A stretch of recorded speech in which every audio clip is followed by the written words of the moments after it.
everybody, I'm Vasel, and welcome to Look Back. This is a series of videos that we do here in the Dice Tower, where I go back and take a look at reviews that I did a year, 5 years, and 10 years ago. Yes, at this point we've been reviewing games for 20 years, but we're just taking a look back at those amount of years because there's a lot of games to talk about, so let's get started. We'll see if there's any changes or not. First of all, from a year ago. Monstrosity. Wow, I wanted to like this game. Having big giant monsters run around the city smashing buildings and stuff. Way too random. It's just a bucket of randomness. Unfortunately, there's not much of a game involved here. 4 out of 10. Frenemy Pastry Party. Man, I love pastries. I don't really like the word frenemy. But anyway, in this game, you're kind of working together to finish cakes, but it just doesn't work. It's just not worth getting other people to help you to make things, which is kind of the focus of the game. 5 out of 10. Claim Kingdoms. Now, I know I never played the original Claim, but this is a game in which you're putting down different things, different fantasy creatures, and this is the big deluxe version of this, scoring points in different ways. It's just so take-thatty, so random, that I just didn't find it to be very fun, and also you got to remember what all the different creatures do. 5 out of 10. Catacombs of Kara. This is a kid's dungeon crawl. I believe it's mostly called Kara now. That's the boxes I'm seeing. It's fine. It works for kids. 6 out of 10. Patchwork Christmas Edition. Well, they're about to release Patchwork Valentine's Edition, but Christmas Edition, same thing as Patchwork, but with prettier tiles. So it's still good. 7 out of 10. Wingspan Oceania. This is an expansion, which I like Wingspan. I'd rank Wingspan very highly. This is not as good as the first expansion. It adds a wild resource, which sounds amazing. It's just too good. You just always will take the wild resource. It makes the game a little easier. They make a few changes that are good, and I like the expansion overall, but it wasn't amazing.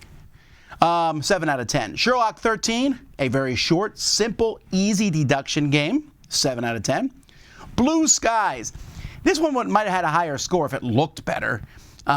This is about controlling airports. It's a very simple game in which you're trying to control airports, almost kind of a not push your luck, but you're trying to guess what airports are going to come on the top of a deck.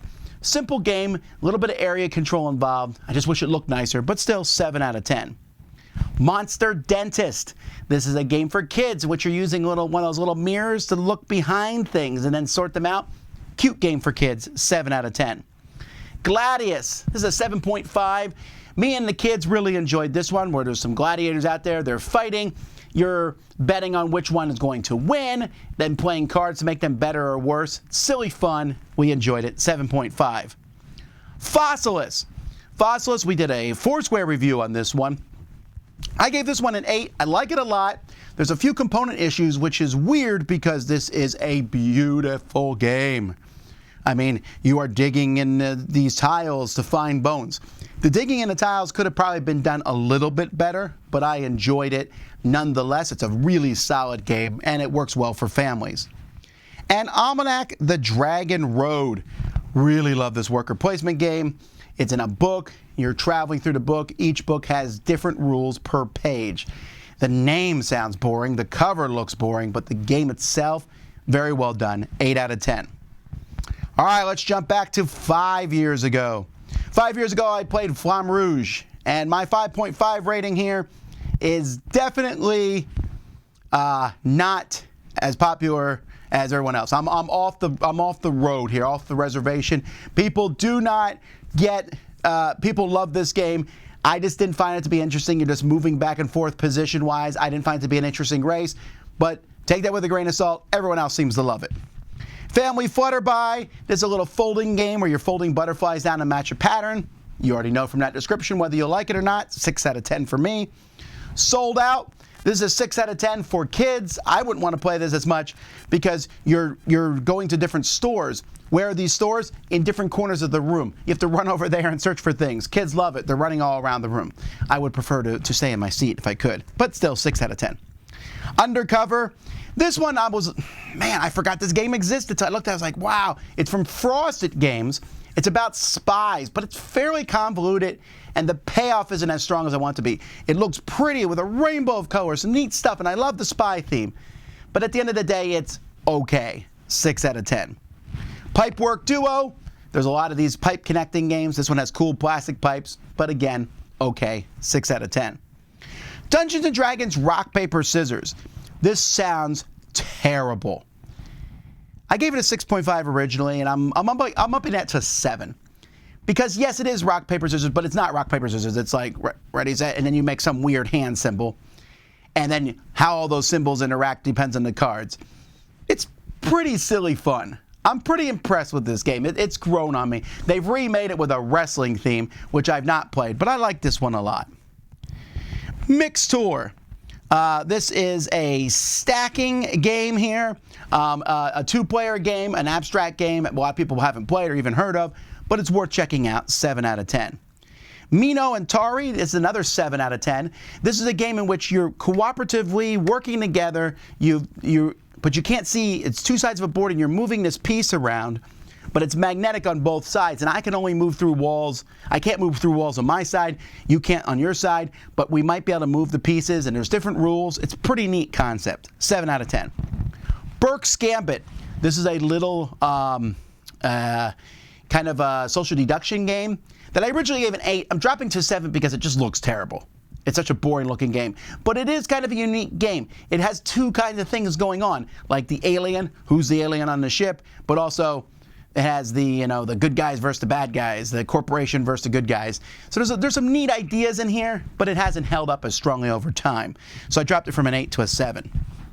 Armageddon, 7.5. This game from Queen is a game that, I was like, I don't know. It was being sold really cheaply online.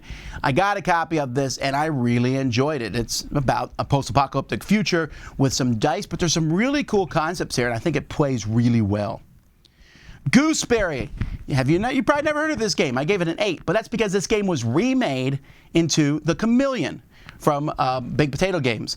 Gooseberry was a very small print run, a very weird name, but I like the idea of everyone knowing a word except one person, and then try to figure out who doesn't know the word. It's a fun concept. And Take It Easy. Take It Easy from Burley Games. It's basically a bingo-esque game as you put tiles down and try to make different rows and columns. I like it. 8 out of 10. All right, 10 years ago. Wow, a lot of games from 10 years ago. First of all, we have Ninja Legend of the Scorpions. I give this one a 4 out of 10. I really wanted to like it. Secret ninja. One person's a ninja going in, trying to assassinate the daimyo. The other person's trying to stop them. It's from Frederick Moyerson, who's made a lot of these games. This one just doesn't work. It feels too random for it to be a fun hidden movement game. Urban Sprawl, another 4 out of 10 for me. This one from Chad Jensen, who designed great war games. It's a city building game that has 0 theme. Has a very strong catch-up mechanism, like almost hammers you on the head with it. And with all that being said, I like city building games, but this one didn't work for me. 4 out of 10. Nitro Dice, 4 out of 10 here. This is from Minion Games, a little racing game with really bad art. Not just that the artwork's bad, it's the kind of game that I would feel like, why would I even want this on my shelf? Carnival, I gave this one a 4.5. This is from Dice Hate Me Games. This one, I don't know. I like Dice Hate Me Games. I like the idea of it, but this one, just rolling dice, didn't feel like there was much of a game there at all. Nippon Rails. I like the Crayon Rail games, but this one that shows the map of Japan, I didn't like because Japan by nature is a very skinny country, and so it just felt too constrictive to me compared to the other ones, which feel more wide open. I'm not saying there's anything wrong with Japan. It just didn't make a good map for this particular game. Kingdom of Solomon. This is a Christian theme game, which I thought was pretty good at the time. It's dropped a little bit for me now, especially it doesn't look very exciting, but I like the idea of it. I dropped it from a 7 to a 6. I think that was from Minion Games, a lot of Minion games here. Venture Forth, a Minion adventure style game. It was fine, but forgettable.